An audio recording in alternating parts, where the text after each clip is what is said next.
mumkin mana.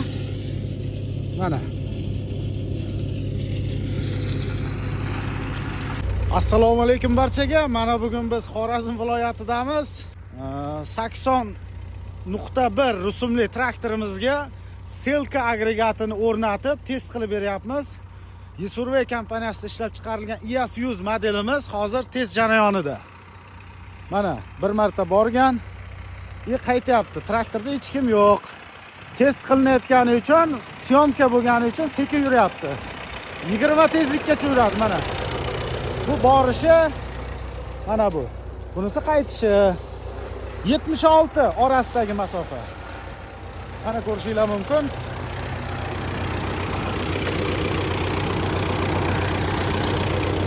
Hoppa. Mana ishlab turibdi avtopilotimiz.